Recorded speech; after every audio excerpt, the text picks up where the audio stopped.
안녕하세요. TV닥터 건강클리닉의 연교옥입니다. 안녕하세요. 김윤재입니다. 네, 예전에는 치아가 상실되면 틀니나 브릿지 같은 방법으로 치료를 하곤 했는데요. 그런데 이런 치료들은 이 정상 치아와 같은 기능을 하기에는 좀 무리가 있었습니다. 네, 맞습니다. 아무래도 씹는 힘도 좀 약할 수밖에 없고요. 또 오랫동안 사용할 수 없는 불편함이 있었습니다. 이런 불편함을 해결할 수 있는 게 바로 임플란트 치료입니다. 네, 맞습니다. 그 임플란트라는 인공 치아가 개발이 되면서 염증이나 사고에 의해서 소실된 치아를 자연 치아처럼 만들어질 수 있게 됐는데요. 요즘에 워낙 많은 분들께서 이 임플란트에 대한 관심이 급증하면서 궁금증도 많아지고 있습니다. 오늘 이 시간을 통해서 그 궁금증 해결해 보도록 하겠습니다. 먼저 오늘 함께 해주실 분 화면으로 소개해 드릴게요. 예로부터 건강한 치아는 오복 중의 하나라는 말이 있다. 그만큼 치아는 구강 내의 건강뿐만 아니라 전신 건강에 영향을 미치는 중요한 요소다. 100세 시대, 그 중요성이 더욱 커지고 있는 건강한 치아는 제대로 관리하지 않으면 상실되기도 하고, 이런 경우 가장 보편화된 치료는 임플란트다. 예전에는 치아가 상실되었을 때 옆에 치아를 깎아서 씌우는 브릿지 치료나 아니면 이제 틀니를 해야 했었는데요. 임플란트가 개발되고 나면서부터는 다른 치아를 손상시키지 않고 상실된 치아 하나만 임플란트로 회복을 할 수 있게 되었습니다. 또한 현재는 65세 이상 임플란트 급여화로 치료의 문턱이 더 낮아졌다고 볼 수 있습니다. 하지만 치아가 상실된 모든 환자에게서 임플란트가 가능한 것은 아니다. 건강한 뼈와 잇몸을 가지고 있어야 임플란트 치료가 성공적으로 이루어질 수 있는데, 그렇지 못한 경우 추가적인 치료가 필요할 수 있다.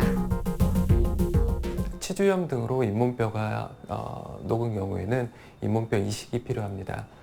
남아있는 잇몸뼈의 양에 따라 다른데요. 임플란트가 고정이 된다면은 잇몸뼈 이식과 임플란트 식립을 동시에 할 수 있지만, 그렇지 않다면은 잇몸뼈를 이식을 하고 3에서 4개월 정도를 기다린 다음에 임플란트를 심게 됩니다. 오랜 기간의 치료를 거쳐 임플란트에 성공했다고 하더라도 안심할 수는 없다. 건강한 치아를 관리하듯이 위생 관리를 철저히 해주지 않으면 임플란트에도 충치가 발생할 수 있고, 길고 힘든 치료 과정을 반복해야 하는 일이 발생하기도 한다. 임플란트 자체는 금속이기 때문에 충치가 생기지는 않습니다. 하지만 위생 관리를 잘 하지 못하면은 임플란트 주변의 잇몸에는 염증이 생길 수가 있습니다. 그것을 임플란트 주위염이라고 하는데요. 따라서 임플란트를 식립하고 나서라도 주변 잇몸 관리를 치간칫솔이나 치실 등을 사용해서 철저히 해주시고, 정기적으로 검진도 받으시는 것이 좋겠습니다. 구강 건강을 위해서는 1년에 1, 2회 정도 주기적인 치과 검진을 받는 것이 좋다. 또한 스케일링을 통한 치태 및 치석 제거와 함께 본인의 구강 위생을 체크하고 조기에 치료하는 것이 구강을 건강하게 유지하는 방법인데, 오늘 TV닥터 건강클리닉에서는 치아가 상실됐을 때 가장 좋은 치료법인 임플란트에 대해 치과 전문의 이현기 과장과 함께 자세히 알아본다. 네, 사고나 염증에 의해서 치아가 소실되게 되면 미용상의 문제도 있겠지만 사실 기능상에도 굉장한 불편함이 있을 것 같은데요. 이럴 때 필요한 게 바로 임플란트가 아닐까 싶습니다. 네, 맞습니다. 그런데 임플란트 시술을 했다고 해서 끝나는 게 아니고요. 그 추후에 오랫동안 잘 사용할 수 있으려면 관리가 중요하다고 합니다. 오늘 그 관리하는 방법에 대해서 자세하게 알아보겠습니다. 네, 오늘은 치과 이현기 과장과 함께하겠습니다. 과장님 어서 오세요. 네, 안녕하세요. 네, 반갑습니다. 요즘에는 사실 치아가 상실됐거나 좀 부러졌을 때 임플란트라는 시술을 좀 먼저 떠오르게 되는데요. 이제 임플란트가 많이 보편화되기도 했습니다. 만약에 그 상실된 치아를 치료하지 않고 방치하게 된다면 어떤 일이 발생하게 될까요? 치아가 상실이 되면 여러 가지 불편한 점들이 생기게 되는데요. 그중 가장 불편한 점은 음식을 씹기가 어려워진다는 것입니다. 특히 어금니가 상실이 되면은 음식을 씹는 기능이 매우 떨어지게 됩니다. 이러한 상태가 오래 지속되면 음식을 제대로 섭취하지 못해 영양 상태에 좋지 않은 영향을 끼칠 수도 있습니다. 또한 앞니가 상실되면 심미적인 면에서도 문제가 생기므로 자신감이 떨어질 수 있고 외부 활동에 제한이 생길 수도 있습니다. 물론 앞니로 음식을 자르는 기능도 문제가 생길 수가 있습니다. 또한 정확한 발음을 하는데도 문제가 생길 수 있겠습니다. 네. 그러니까 설명을 들어보니까 치아 상실은 단순히 치아 상실이 아니라 그 신체 건강과 정신 건강까지 영향을 미칠 수 있는 부분인 것 같은데요. 네. 이럴 때 필요한 치료가 이제 임플란트 치료라고 할 수 있습니다. 근데 이제 임플란트가 과연 정확하게 어떤 걸 말하는 건가요? 네, 충치나 풍치가 생기거나 사고로 치아를 뽑게 되면 치아의 머리 부분과 뿌리 부분이 모두 제거되게 됩니다. 치아가 상실된 부위를 회복하기 위해서는 기존에는 브릿지나 틀니 같은 치료를 받았습니다. 브릿지나 틀니는 모두 옆에 치아를 이용해서 치아가 빠진 부위의 머리 부분만 만들어주는 술식이었습니다. 임플란트는 치아가 상실된 부위의 잇몸뼈에 심는 인공 치아를 말하게 되는데요. 화면으로 보시는 것처럼 기존의 치료 방법과는 다르게 치아의 뿌리와 머리 부분까지 모두 만들어주는 치료 방법입니다. 네. 요즘에는 그래도 좀 비교적 임플란트라는 시술이 좀 대중화되긴 했는데 이 치료가 언제부터 시작된 건지 궁금하거든요. 네, 현재 치과에서 사용되고 있는 임플란트는 1950년대에 브레네막이라는 정형외과 의사가 골 유착 현상을 발견하면서 개발되었습니다. 골 유착 현상이란 임플란트 표면으로 뼈가 자라 들어가면서 임플란트와 뼈가 결합되는 현상을 말합니다. 네. 초기에는 다양한 형태의 임플란트가 사용되었는데요. 화면에서 보시는 것처럼 골관통형, 골마카형, 골레형 임플란트가 있었습니다. 하지만 현재 치과에서 사용되고 있는 임플란트의 대부분은 화면에서 보이는 것과 같은 골레형 임플란트 중 치근형 임플란트입니다. 네. 네. 치근형 임플란트. 임플란트가 이제 보편화가 되면서 요새는 치아 상실이 있을 때 임플란트를 주로 많이 하지만 그 예전에는 임플란트 없었을 때 그 브릿지라는 걸 많이 하지 않았었나요? 네, 맞습니다. 치아가 상실되면 상실 부위를 회복시켜줘야 하는데요. 임플란트가 보편화되기 전에는 옆에 치아를 깎아서 연결해주는 브릿지나 뺐다 끼웠다 하는 틀니로 치료를 하였습니다. 네. 화면으로 보시는 것처럼 브릿지는 치아가 없는 부위의 옆에 있는 치아를 깎아 인공치관을 연결하여 씌우는 치료로 임플란트 치료에 비해 상대적으로 진료비가 적게 들어가고 치료 기간이 짧습니다.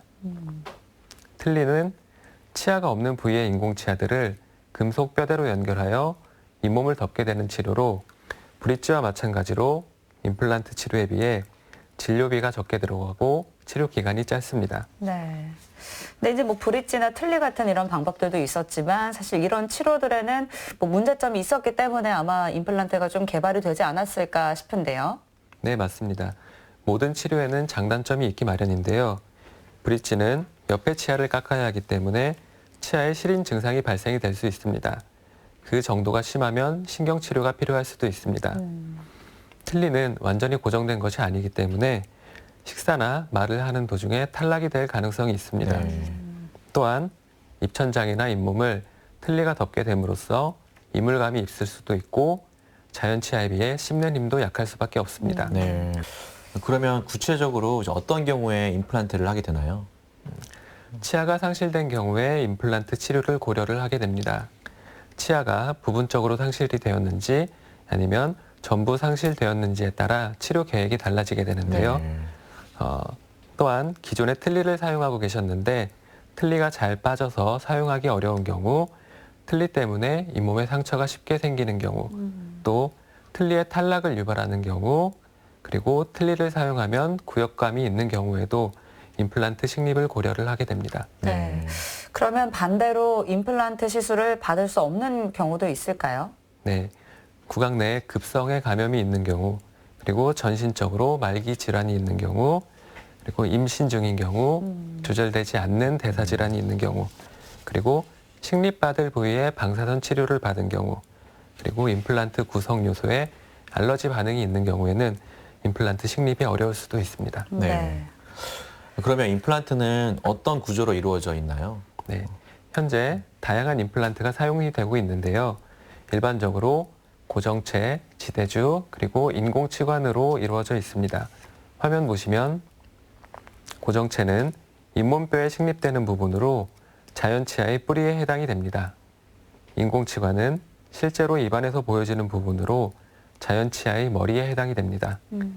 지대주는 뿌리에 해당되는 고정체와 머리에 해당되는 인공치관을 연결하는 기둥으로 설명을 드릴 수 있습니다.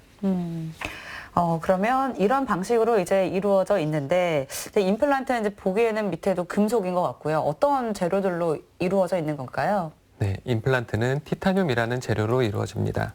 티타늄은 정형외과나 신경외과 등 외과 분야에서 뼈의 고정을 위해 일반적으로 사용이 되는데요. 생체 친화성이 높아 몸속에서 이물 반응이 일어나지 않고 녹이 슬지가 않습니다. 골절 수술 시 사용하는 금속판과 동일한 재질입니다. 네. 티타늄을 기계로 깎아 임플란트 고정체를 제작하고 표면을 다양한 방법으로 특수하게 처리하여 잇몸뼈에 잘 붙도록 합니다.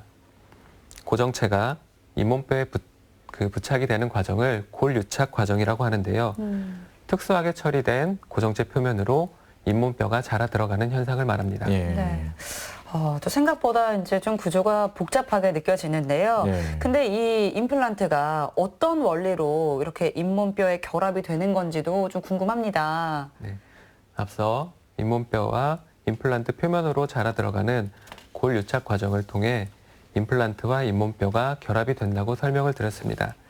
따라서 임플란트와 잇몸뼈 사이에 어떻게 하면 강하고 빠른 결합이 이루어질까 고민하게 되었고 임플란트 표면 처리에 대한 연구가 이루어지게 되었습니다. 화면 보시면 왼쪽의 초창기 임플란트는 기계로 깎은 매끈한 표면이었는데요. 네. 최근에 사용되는 임플란트는 표면을 더욱 거칠게 만들어 잇몸뼈와 결합하는 표면적을 증가시키게 되었습니다. 다음 화면에서 보시는 것처럼 임플란트 표면을 확대해서 관찰하면 미세하게 거친 표면이 있고 뼈가 자라 들어가 결합이 된 것을 보실 수가 있습니다. 네. 네, 일단 사실 저는 응급의학과니까 이제 응급실에서는 이런 임플란트 환자를 만날 일이 별로 없잖아요. 그렇죠. 그래서 네. 이런 임플란트 구조나 이런 어떤 기능 이런 것들이 저에게 굉장히 생소한 부분인데 네. 우리가 치과에 이제 임플란트를 하러 가면은 그 스텐트를 싣는다고 하잖아요. 그 스텐트라는 게 어떤 건가요?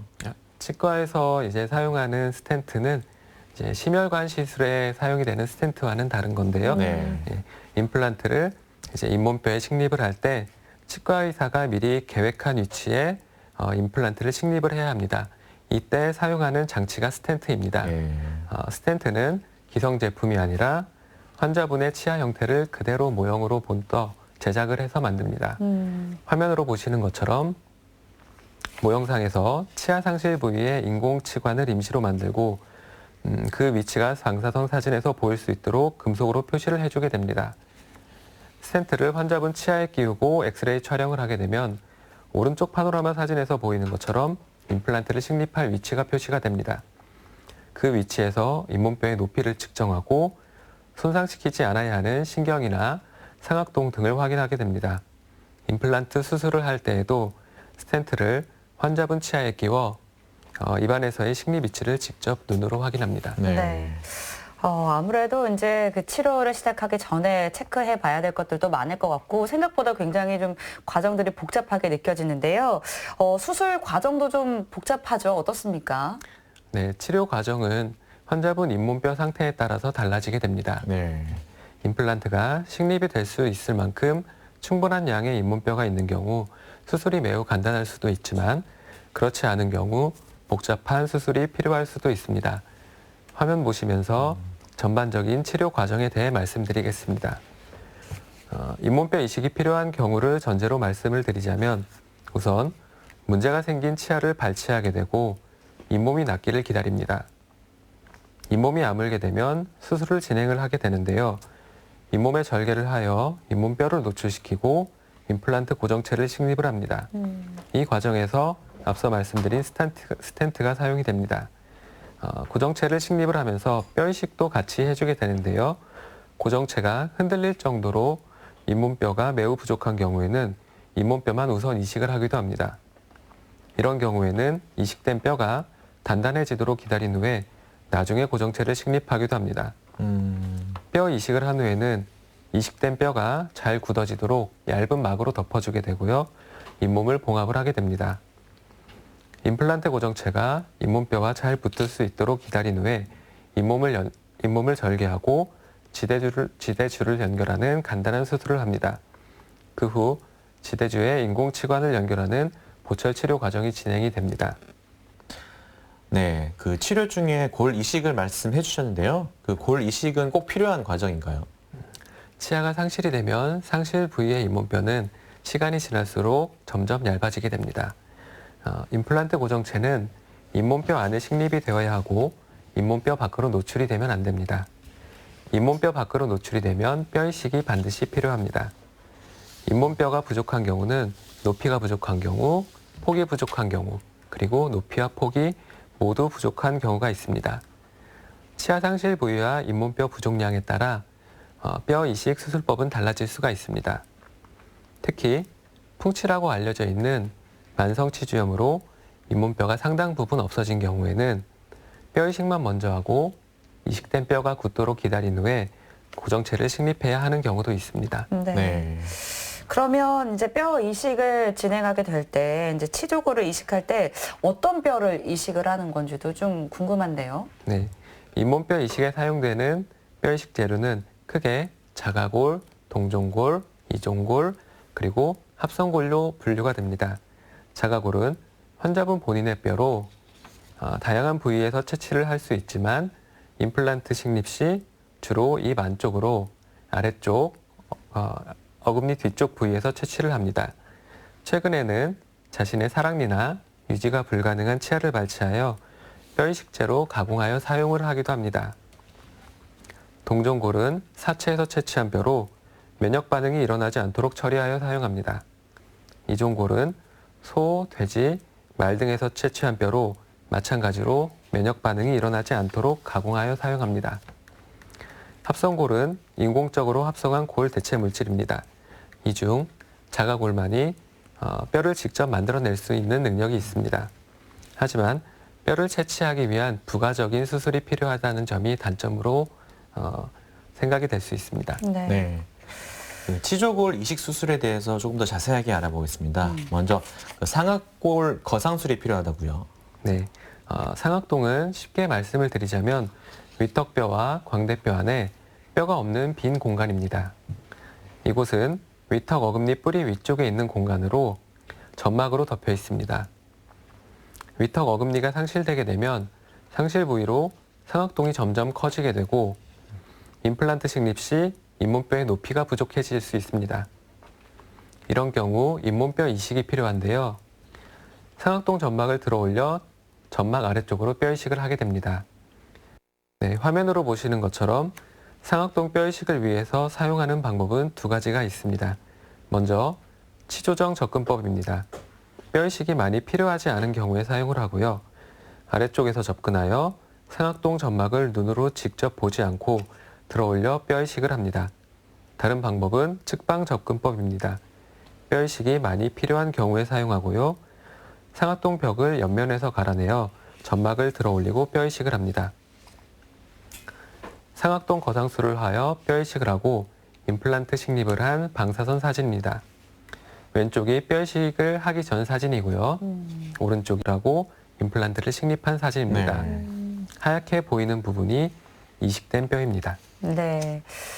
눈으로도 조금 더 차이가 있는 것 같습니다. 네. 다음은 이제 블록골 이식인데요. 이거는 어떤 수술일까요? 네, 잇몸뼈가 많이 없어져 얇아지거나 높이가 낮아진 경우에는 이식해야 하는 뼈의 양이 많아집니다. 이런 경우에 가루뼈를 이식을 하게 되면 가루뼈의 모양이 제대로 유지가 되지 않고 흘러내리게 됩니다. 네. 따라서 화면으로 보시는 것처럼 블록 형태의 뼈 조각을 채취하여 이식 부위에 스크류로 고정을 하여 이식을 합니다. 뼈 조각은 주로 아래턱 어금니 뒤쪽 부위에서 채취를 하고 입안에서 수술은 진행이 됩니다. 오른쪽 방사선 사진에서 흰색의 스크류가 보이는 곳이 블록 형태의 골이 고정된 부위입니다. 네. 다음은 입자골 이식인데요. 이건 어떤 방법인가요? 네, 입자골은 쉽게 설명을 드리자면 가루로 된 뼈 이식제라고 말씀을 드릴 수 있겠습니다. 예. 잇몸뼈가 조금만 부족한 경우에는 아, 뼈 이식이 많이 필요하지 않기 때문에 네. 가루로 된 뼈 이식제를 사용을 하기도 합니다. 네. 대신에 형태가 쉽게 무너질 수 있기 때문에 수술 과정 중 형태가 무너지지 않도록 주의를 해야 합니다. 네. 네. 사진도 또 준비되어 있죠, 저희가. 네.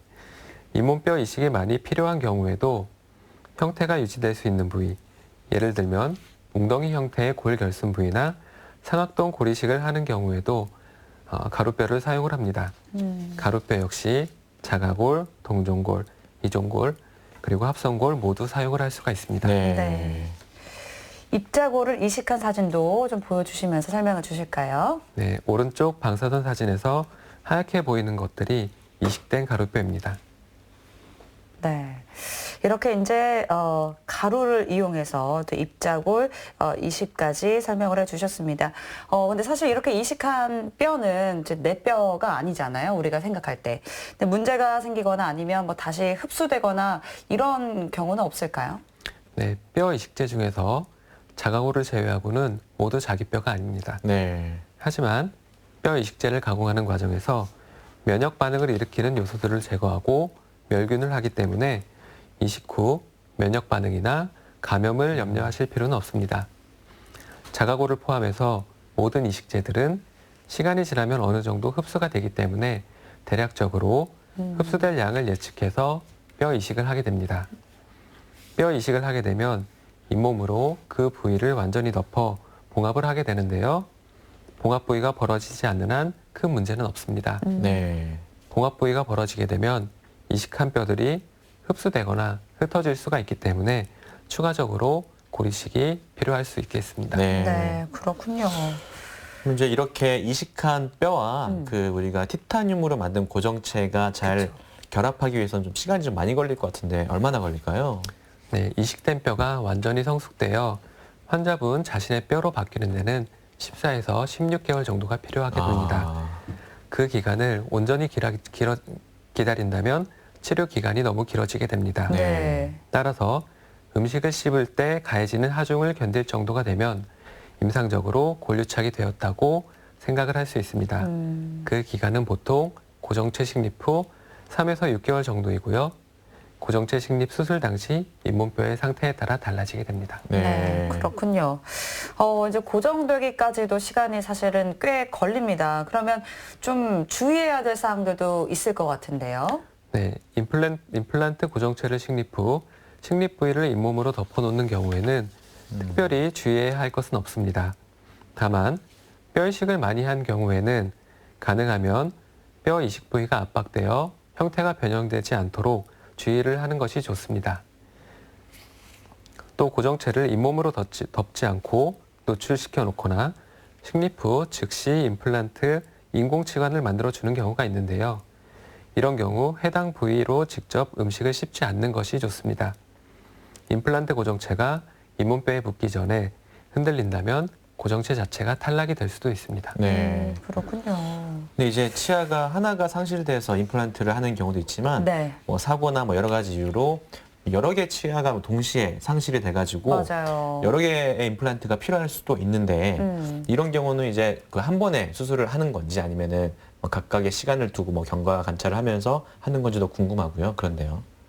네, 환자분의 전신적인 건강 상태와 경제적인 여건, 시간적인 여건 등에 따라 한 번에 모든 임플란트를 식립하기도 하고요. 여러 차례로 나누어서 식립을 하기도 합니다. 네. 치아가 하나도 없는 상태일 경우 저희 병원에서는 위턱, 아래턱에 각각 8개씩 총 16개의 고정체를 식립을 하고요. 그리고 총 28개의 인공치아를 만들게 됩니다. 치아 머리보다 고정체의 숫자가 적은 이유는 어금니 같은 경우에는 씹는 힘의 대부분을 견뎌야 하기 때문에 상실된 개수만큼 임플란트를 심어야 하지만 네. 앞니의 경우에는 씹는 힘이 많이 가해지지 않기 때문에 상실된 개수만큼 임플란트 식립이 필요하지 않기 때문입니다. 네. 그러면은 뭐 하나 심고 두 개를 같이. 같이 하고 이렇게 할 수 있다는 건가요? 네, 그렇습니다. 그렇군요. 그래서 이제 위턱, 아래턱에 고정체를 식립하는 개수가 좀 차이가 있는 거고요. 네. 그렇다면 이런 경우에는 임플란트가 이제 치아가 상실되고 나서 바로 이렇게 치료가 들어갈 수 있는 건지 아니면 좀 시간을 두고 그러고 나서 이제 심을 수 있는 건지 궁금한데요. 네, 식립 시기를 결정하는데 많은 것들을 고려해야 하는데요. 그중 가장 우선적으로 고려를 하는 것은 잇몸뼈의 상태입니다. 네. 잇몸뼈가 좋지 않아 뼈 이식이 필요한 경우에는 이식된 뼈가 잘 붙도록 잇몸으로 덮어주어야 하기 때문에 발치한 자리에 잇몸이 아무는 기간이 필요합니다. 보통 2달 정도를 기다리게 됩니다. 네. 따라서 뼈 이식이 필요한 경우에는 발치 후 2달 정도 지나서 임플란트 고정체를 식립을 하게 됩니다. 또한 치아 뿌리에 염증이 있거나 한 경우에도 발치를 한 후 잇몸이 아물고 나서 임플란트를 식립을 하게 됩니다. 잇몸뼈의 상태가 좋은 경우에는 발치를 하면서 동시에 임플란트를 식립을 하기도 합니다. 네. 그러면 아까 그 발치를 하고 나서 2달 정도 기다리는 동안에 뭐 그 일상생활에서 밥 먹고 뭐 물 마시고 이런 거는 그냥 정상적으로 평범하게 할 수 있는 건가요? 네, 가능합니다. 예. 그렇군요. 그러니까 식립 시기를 결정하기 위해서 여러 가지 이제 고려를 한 다음에 이제 결정이 됩니다. 그러면 치아를 발치하면서 동시에 이제 임플란트를 심을 수도 있는 경우에는 치료가 좀 어떻게 되는지 좀 자세하게 좀 설명 들어볼까요? 네, 치아를 발치하면서 그 자리에 바로 임플란트를 식립을 할 수 있는 경우도 있습니다. 화면에서 보시는 것처럼 치아를 제거하고 뿌리가 있었던 빈 공간에 임플란트를 즉시 식립을 한 뒤 가능한 경우에는 임시 치관을 바로 연결을 하기도 합니다. 네. 뿌리가 있었던 공간보다 임플란트 직경이 작기 때문에 공간이 남게 되는데요. 그 공간에는 잘 녹지 않는 인공뼈를 이식을 하게 됩니다. 발치 후 임플란트를 즉시 심는 것은 잇몸이 아물기를 기다렸다가 임플란트를 심는 것에 비해 여러 가지 장점이 있을 수 있습니다. 네. 발치 후에는 잇몸뼈가 흡수되면서 잇몸도 같이 수축을 하게 됩니다. 네. 하지만 임플란트를 즉시 식립을 하게 되면 치아 주변의 자연스러운 잇몸 형태를 유지를 할 수가 있게 됩니다. 네. 또한 잇몸이 아무는 기간을 기다릴 필요가 없으므로 총 치료 기간도 단축이 되게 됩니다. 네. 하지만 모든 경우에 발치를 하면서 바로 임플란트를 심을 수 있는 것은 아닙니다. 우선 임플란트를 식립하기에 충분한 잇몸뼈 및 공간이 있어야 합니다. 잇몸뼈가 과도하게 흡수되어 있는 경우, 그리고 적절한 위치에 인공치관을 만들어 줄 수 없는 경우, 그리고 임플란트가 고정이 되지 않는 경우에는 발치 후에 즉시 임플란트를 식립을 할 수가 없습니다. 네. 또한 임플란트를 식립할 부위에 급성의 감염이 없어야 합니다. 네. 그렇군요. 네, 우리가 지금까지 이제 심는다고 표현한 그 임플란트는 그 잇몸 안에 이제 들어가는 부분인 것 같고요. 우리가 밖에서 보여주는 부분이 있잖아요. 치아와 같은 치아 부분. 같은 네네. 모습. 그거 그 인공치아는 어떻게 이제 이루어져 있나요? 인공치아는 이제 만드는 시기는 앞에서 말씀드린 임플란트가 잇몸뼈에 붙게 되는 시기와 동일합니다. 네. 음식을 씹는 힘을 견딜 수 있는 시기가 되면 인공치아를 만들게 되는데요. 그 시기는 임플란트 고정체를 식립을 하고 나서 3에서 6개월 뒤에 이루어지게 됩니다. 네. 화면에서 보시는 것처럼 고정체가 잇몸에 묻혀 있는 경우가 대부분인데요. 이런 경우 고정체를 노출시켜 지대줄을 연결하기 위해 잇몸을 절개하는 간단한 수술이 필요합니다. 지대줄을 연결한 뒤 본을 떠서 임시치아를 만들고 잇몸이 아물게 되면 완전히 인공치아를 만들게 됩니다. 네. 그러면 이 인공치아에는 어떤 종류가 있을까요? 네, 임플란트 상부에 있는 보철은 지대주와 인공치아로 이루어져 있습니다. 먼저 지대주의 종류에 대해서 말씀을 드리겠습니다. 네. 화면을 보시면 지대주는 형태별로 기성 지대주와 환자의 잇몸 형태에 맞추어 제작된 맞춤형 지대주로 구분을 할 수가 있습니다. 네. 조금 더 큰 것 같아요. 네, 맞습니다. 네. 네.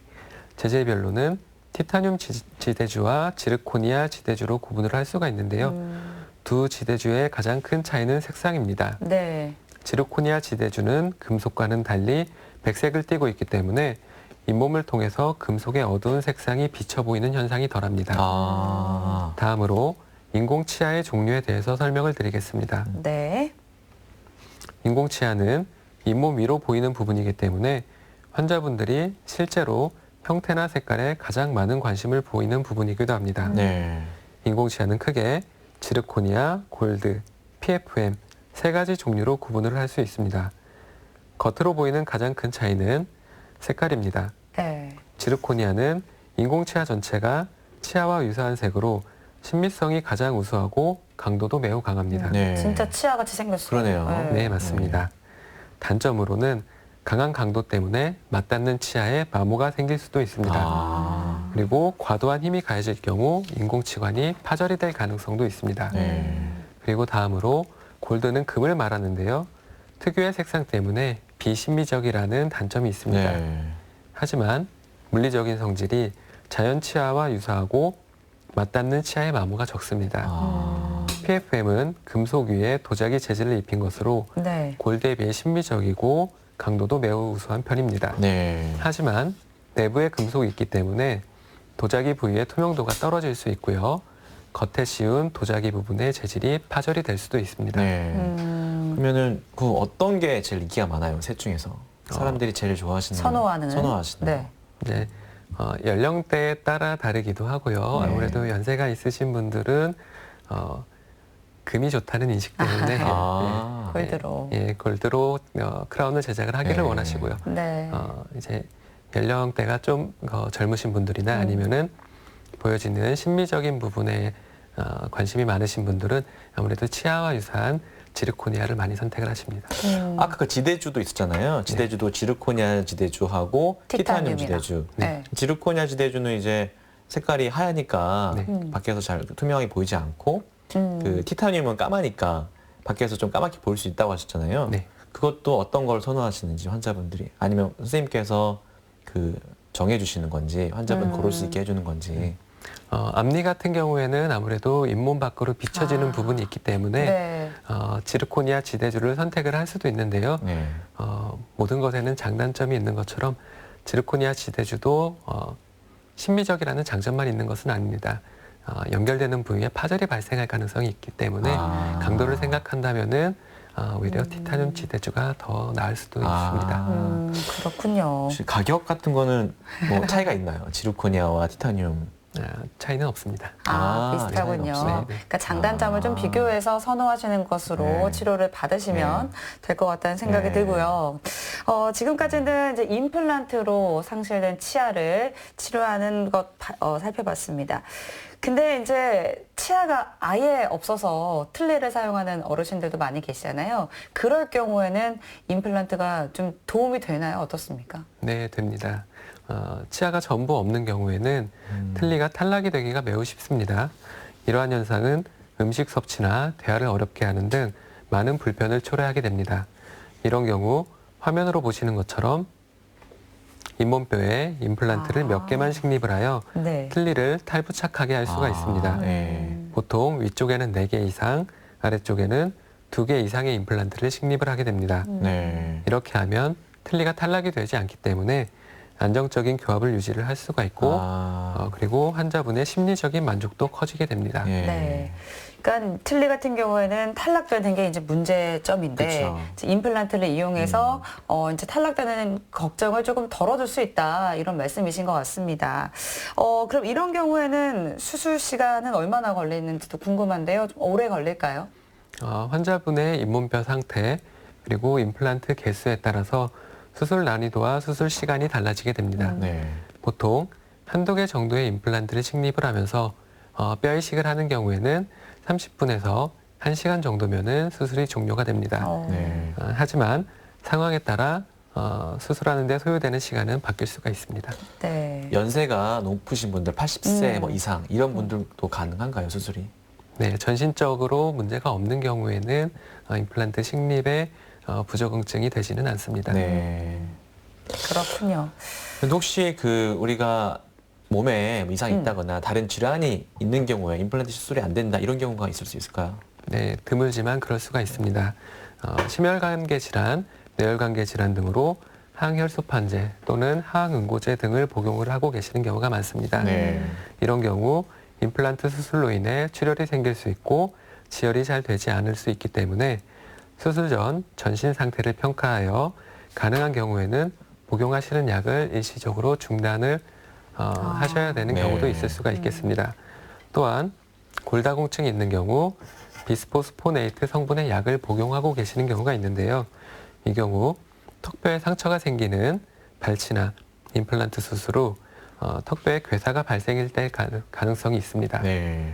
이 외에도 많은 전신 질환이 치과 치료에 영향을 끼치기 때문에 환자 스스로 자신이 앓고 있는 질환과 복용하고 있는 약에 대해 잘 알고 계시는 것이 필요하고요. 임플란트 수술 전 환자 상태에 대해 전신적인 평가가 이루어져야 합니다. 네. 네. 아무래도 이제 뭐 치과 치료긴 하지만 우리가 그동안에 받았던 치과 치료보다는 조금 더 복잡하기도 네. 하고 그래서 먹고 계시는 약과 이제 질환들을 좀 제대로 알고 계시는 게 필요할 것 같다라는 생각이 들고요. 이제 설명을 들어보니까 임플란트라는 치료가 정말 그 상실된 치아에는 적합한 최고의 치료법이다라는 생각이 들었습니다. 네. 여러 가지 또 장점들이 있을 것 같아요. 임플란트의 장점이라고 하면 어떤 게 있을까요? 네, 앞서 말씀드린 브릿지나 틀니와 비교할 때 옆의 치아를 손상시키지 않고 상실된 부위를 회복을 시킬 수 있다는 것이 가장 큰 장점일 것입니다. 네. 또한 자연 치아 못지않게 씹는 힘을 견딜 수 있는 것도 큰 장점이라고 할 수 있습니다. 네. 또 이런 장점이 있는 반면에 단점도 있을 것 같은데 어떤 게 있을까요? 네, 맞습니다. 아무래도 많은 분들이 임플란트를 심고 싶지만 망설이게 되는 부분이 수술에 대한 걱정일 것입니다. 네. 앞에서 말씀드린 브릿지나 틀니 치료보다 수술이 필요하다는 점이 단점일 수가 있습니다. 하지만 진정요법이나 통증을 줄이기 위한 다양한 방법들이 있기 때문에 너무 걱정을 하지 않으셔도 될 것 같습니다. 이게 어떨까요? 임플란트 삽입을 하고 나서 또 골 유착이 돼야 되고 또 그 후에 또 치아를 또 삽입해야 되고 이런 과정이 길잖아요. 네, 그쵸. 맞습니다. 이런 치료 기간이 긴 거에 대한 부담은 없을까요? 환자분들이 느끼기에. 네, 그 치료 기간이 긴 것에 대한 부담도 물론 느끼실 수가 있는데요. 중간에 이제 저희가 식사를 하시거나 아니면은 대외적으로 활동을 하시는데 크게 장애가 되지 않도록 부분적으로 임시 치아를 만들어 드리기도 합니다. 아, 네. 그렇군요. 그런데 이제 최종적으로 그 임플란트 치료에 실패하는 경우가 드물게 있다고 하는데요. 네. 어떤 경우에 실패를 하게 되는 걸까요? 네, 그 임플란트 고정체가 잇몸뼈에 부착이 되는 과정을 골유착 과정이라고 설명을 드렸는데요. 드물지만 골유착에 실패를 하는 경우가 있습니다. 골다공증이 심하여 골밀도가 많이 떨어지거나 아니면 임플란트 고정체에 힘이 가해져서 흔들렸을 때 그런 경우에는 골유착에 실패를 할 수도 있습니다. 네. 또한 임플란트 치료가 완료된 후에도 깨끗하게 관리해주지 않으면 임플란트 수명이 짧아질 수도 있습니다. 화면에서 보시는 것처럼 네. 임플란트 주변을 깨끗하게 관리해주지 않으면 아. 잇몸이 붓고 예. 잇몸뼈가 녹는 임플란트 주위염이 생길 수가 있습니다. 풍치라고 불리는 만성 치주염과 비슷하다고 생각을 하시면 됩니다. 지금 잇몸이 많이 좀 없어졌다고 보이는 거죠? 네, 맞습니다. 아. 잇몸뼈가 없어졌기 때문에 화살표가 가리키는 부분에서처럼 다른 부분에 비해 조금 더 어둡게 보이는 네. 것을 보실 수가 있습니다. 네, 깊이 패인 것 같기도 하고. 네, 맞습니다. 그렇군요. 그러면 이제 지금 설명해 주셨던 것 이외에 발생할 수 있는 합병증에는 어떤 것들이 있을까요? 네, 임플란트를 이루고 있는 구성 요소들에도 문제가 생길 수가 있습니다. 네. 화면에서 보시는 것처럼 지대주 및 아니면은 그 결합 나사가 풀리거나 부러지는 문제, 네. 그리고 잇몸뼈에 식립된 고정체가 부러지는 문제, 그리고 인공치아의 파절이나 탈락, 음식물이 끼는 현상 등이 발생이 될 수가 있습니다. 저기 부러질 수도 네. 있는 거군요. 네, 맞습니다. 저런 게 자주 발생하는 합병증인가요? 아니면 좀 흔치 않는 합병증인가요? 네, 흔한 합병증은 아닙니다. 네. 그러면 이제 다행이죠. 임플란트를 식립하더라도 이제 관리를 좀 제대로 잘 음. 신경을 써 주셔야 될 것 네. 같습니다. 그러니까 이렇게 실패하지 않기 위해서는 관리가 중요할 것 같은데요. 임플란트 관리는 어떻게 하는 게 좋을까요? 네, 임플란트도 자연치아와 마찬가지로 깨끗하게 관리해 주는 것이 매우 중요합니다. 네. 임플란트는 금속이기 때문에 자연치아처럼 충치가 생기지는 않습니다. 하지만 앞서 말씀드린 임플란트 주위염은 생길 수가 있습니다. 네. 따라서 깨끗하게 관리해 주는 것이 무척 중요한데요. 네. 양치질 하실 때 칫솔뿐만 아니라 치간 칫솔, 치실, 구강 세정기 등을 함께 사용을 하시는 것이 좋습니다. 네.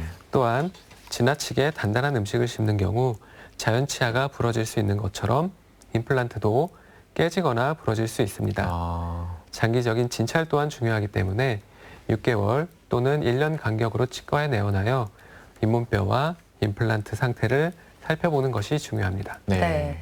이제 설명을 들어보니까 이제 자연 치아와 똑같이 생각을 해주셔야 될 것 같습니다. 이제 썩지만 않을 뿐이지 우리가 칫솔질 할 때 뭐 치간 칫솔이라든지 치실을 사용하는 것처럼 계속 꾸준히 이제 치아 건강에 신경을 써 주셔야 될 것 같습니다.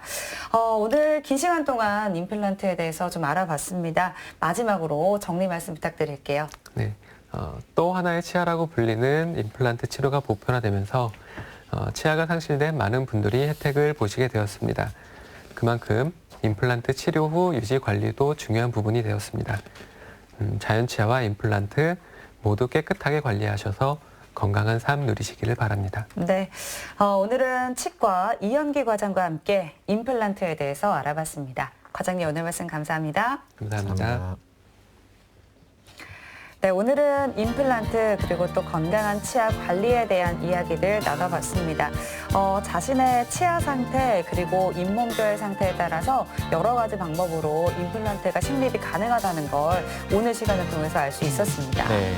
치아 상실로 고민하고 계시는 분이 계시다면 반드시 치과 전문의와 상의하셔서 자신에게 딱 맞는 임플란트 치료로 치아 건강을 다시 되찾았으면 좋겠습니다. 네, TV닥터 건강클리닉 오늘은 여기까지입니다. 저희는 다음 이 시간에 다시 찾아뵙겠습니다. 고맙습니다.